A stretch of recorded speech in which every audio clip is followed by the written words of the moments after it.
just kind of thrown in different places throughout the year for special effects, if you will.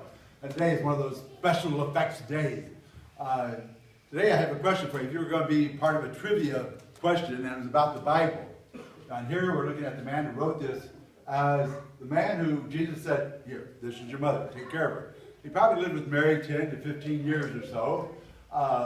So this man who wrote this gospel, out of the 4 gospels, how many times do you think he refers to Mary and says Mary? 10, 15, 5? 0. Not in his gospel, not in his letters, and not in the book of Revelation. Wow. Matthew refers to Mary, says Mary 12 times. Luke, about 5. So Mark 3. Why is John, the one who spent so much time with Mary, not even use her name? Children, you might learn from this. You never call your mother by her name. Talk about respect. Nor do you call God the Father by his name. We're looking at the father and the mother. We're looking at the wedding of the Lamb. We're looking at the inspiration that John would have, having had at least 30 years after Jesus' death, to reflect, as Mary herself did, on what has taken place, what's going on. And so John presents us with this gospel in many ways as a summary of all the Scripture. You know how the Bible begins with the creation of the world.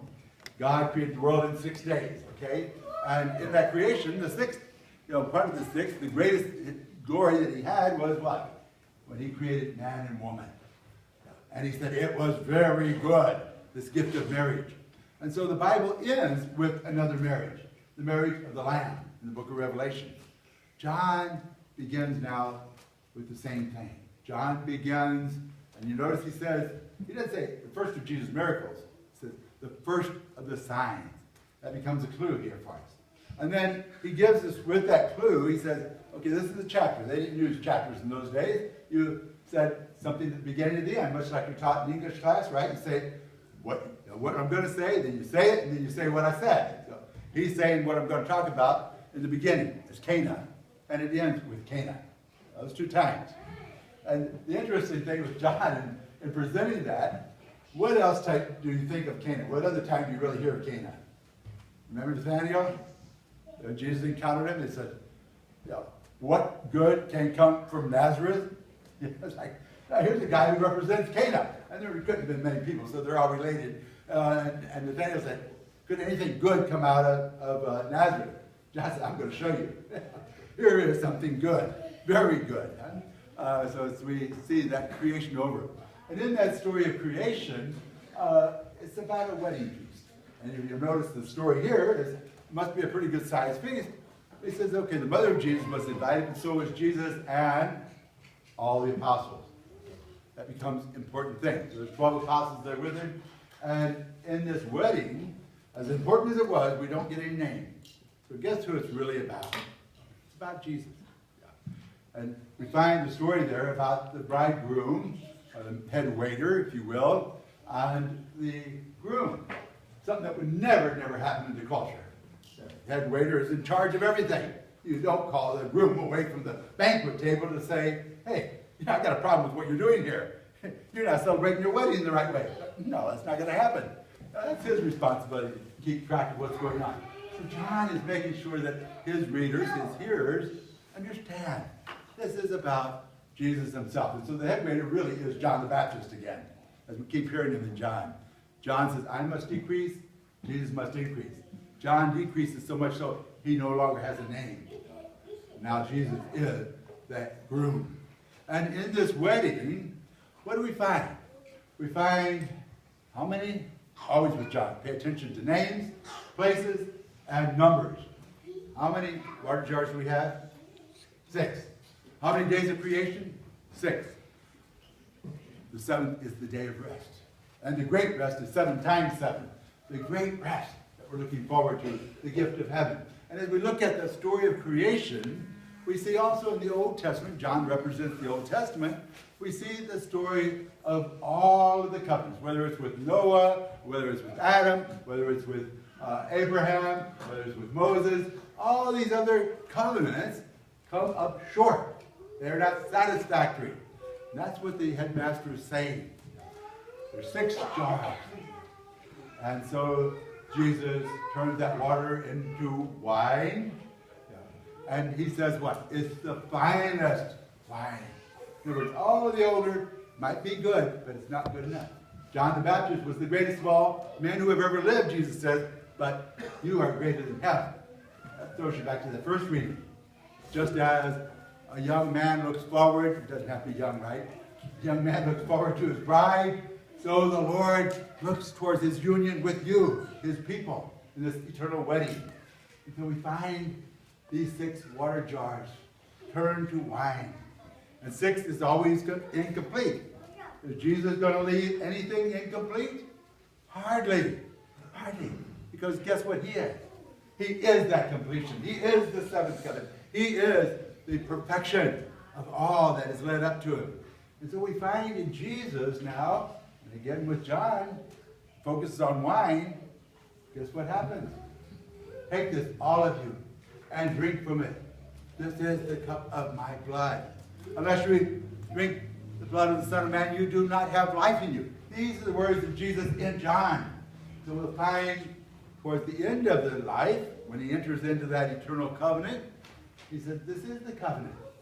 And on the cross, what happens? On the cross, he will say, as he drinks that wine, he will say, it is finished. It is finished. The wedding has now taken place on the cross. So much so that what happens on the cross? And again, this is where we're drawn back to, what does Jesus call Mary? Do you notice? Woman. Woman. Again, woman. Where do you hear that word? Go back to Genesis again. In Genesis, what happened? God the Father, talking to Satan, says, and the woman shall crush your head. The woman. Jesus, the Son of God, now says, woman, not my hour. And like a good mother, guess what? Last week we heard the Father say, this is my beloved Son. Yes, son, it's time for you to start. Today it's the mother. Son, you might say no. And women, take a note of this. If you raise sons, there are going to be a lot of times they're going to say no to you in some way or other. But they'll think about it, and they'll turn around, and they'll do it, won't they? And you know that. Yeah? So don't get all upset, because they're going to do what Mama says. And so, what do we find? She simply says, do what he tells you. Do what he tells you. And so, they go and do what Jesus has commanded in filling those jars. Now, in there, Jesus does address her as woman. But again, going back to the cross, we hear that word one more time. What is it? Woman, behold your son. Now speaking to John, who wrote this gospel. Woman, behold your son. And son, behold your mother. That John would come to know her truly as a mother, as we all do. Because she is the mother of the church in this eternal wedding feast that we celebrate with God the Father. And looking at that, we're drawn one more time to the most important aspect. And what is that? It's not enough for you and I to say, okay, I can black. God created the world in 6 days or whatever, and he thought it was all good. Jesus, turned water into wine and gave us the 7th covenant. It does not matter at all if you and I know this, if we don't follow the next step. And what is that? Remember last week again when the Father said, this is my beloved Son? What does he also say? Listen to him. Today we hear the mother say, what? Do whatever he tells you. That you and I, if we on this journey might know the whole Scripture, but fail to listen to Christ and do what he asks of us, then we have failed. Then we have failed. Then we have no right to think that we are part of this wedding feast with the Lamb. Today we continue our journey, the 2nd week of ordinary time. This journey of coming to the 7th day, the 7th covenant, the 7 times 7, eternal rest. That's what we look forward to, the wedding of the Lamb. Today, listen to his voice. If you hear his voice, harden not your heart.